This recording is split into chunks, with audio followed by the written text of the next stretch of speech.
ఇక కర్నూలు విషయానికి వద్దాం. కర్నూలులో కూడా 7 అసెంబ్లీ స్థానాలు ఉన్నాయి. కర్నూలు ఎంపీ సెగ్మెంట్ పరిధిలో ఓవరాల్‌గా చూసుకుంటే గనక ఇక్కడ 7 పరిధిలో కూడా ఇక్కడ వైఎస్ఆర్‌సీపీ, టీడీపీ మధ్య ఒక టఫ్ ఫైట్ అయితే నడిచిందని చెప్పాలి.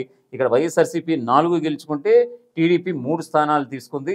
ఏవేంటి అంటే కర్నూలు, పత్తికొండ, ఆలూరు ఈ మూడిట్లో కూడా టీడీపీ పాగా వేసింది.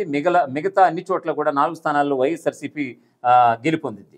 కర్నూలులో మహమ్మద్ ఇంతియాజ్ వైఎస్ఆర్‌సీపీ అభ్యర్థిగా ఆయన బరిలో దిగారు. ఇక్కడ టీజీ భరత్ గెలవబోతున్నారు. ఇక్కడ టీడీపీ అభ్యర్థి కర్నూలు వేదికగా టీజీ భరత్ గెలవబోతున్నారు. పత్తికొండ కంగాటి శ్రీదేవి టీడీపీ అభ్యర్థి చేతిలో శ్యామ్ కుమార్ చేతిలో ఆమె ఓటమి చవి చూసే అవకాశాలు ఉన్నాయి. కంగాటి శ్రీదేవి వైఎస్ఆర్‌సీపీ అభ్యర్థి ఓటమి చవి చూసే అవకాశాలు ఉన్నాయి పత్తికొండ. సో ఇక నెక్స్ట్ ఎస్సీ కాన్స్టిట్యున్సీ పరిధికి వెళ్తే కోడుమూరు డాక్టర్ ఆదిమూలపు సతీష్ కోడుమూరులో వైఎస్ఆర్‌సీపీ అభ్యర్థి గెలవబోతున్నారు ఆదిమూలపు సతీష్. అలాగే బొగ్గుల దస్తగిరి కూటమి అభ్యర్థిగా ఆయన ఓటమి చవి చూసే అవకాశాలు ఉన్నాయి. ఎమ్మిగనూరు వైఎస్ఆర్‌సీపీ అభ్యర్థి బుట్ట రేణుకి గెలవబోతున్నారు. అలాగే ఇక్కడ కూటమి అభ్యర్థి జయ నాగేశ్వర్ రెడ్డి ఓడిపోబోతున్నారు. అలాగే మంత్రాలయం వైఎస్ఆర్‌సీపీ అభ్యర్థి గెలవబోతున్నారు. ఇక్కడ మంత్రాలయంలో బాల నాగిరెడ్డి వైఎస్ఆర్‌సీపీ అభ్యర్థిగా గెలవబోతున్నారు. ఇక్కడ రాఘవేందర్ రెడ్డి కూటమి అభ్యర్థిగా ఓటమి చవి చూసే అవకాశాలు ఉన్నాయి. ఆదోని వైఎస్ఆర్‌సీపీ గెలవబోతోంది. సాయి ప్రసాద్ రెడ్డి సాయి ప్రసాద్ రెడ్డి ఇక్కడ వైఎస్ఆర్‌సీపీ అభ్యర్థిగా ఉన్నారు. ఆయన గెలవబోతున్నారు.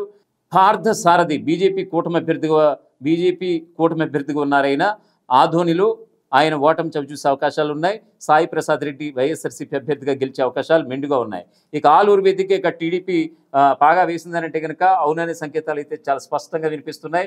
అక్కడ ప్రజాభిప్రాయం మేరకు ఆలూరులో టీడీపీ అభ్యర్థి వీరభద్ర గౌడ్ ఆయన గెలిచే అవకాశాలు ఉన్నాయి. బూసినే విరూపాక్షి ఓడిపోయే అవకాశాలు మెండుగా వైఎస్ఆర్‌సీపీ అభ్యర్థికి ఉన్నారు. ఆ విరూపాక్షి ఆమె ఓడిపోయే అవకాశాలు ఉన్నట్లుగా కూడా తెలుస్తోంది. సో ఓవరాల్గా చెప్పాలంటే కర్నూలు ఎంపీ సెగ్మెంట్ పరిధిలో టఫ్ ఫైట్ అయితే ఖచ్చితంగా సాగిందని చెప్పుకోవచ్చు. ఇటు వైఎస్ఆర్‌సీపీ ఇటు టీడీపీ అంటే అంటే వైఎస్ఆర్‌సీపీ 4 గెలిచింది, టీడీపీ 3 గెలిచింది అవుట్ ఆఫ్ 7లో. సో ఓవరాల్గా కర్నూలులో పరిస్థితి ఈ విధంగా ఉంటే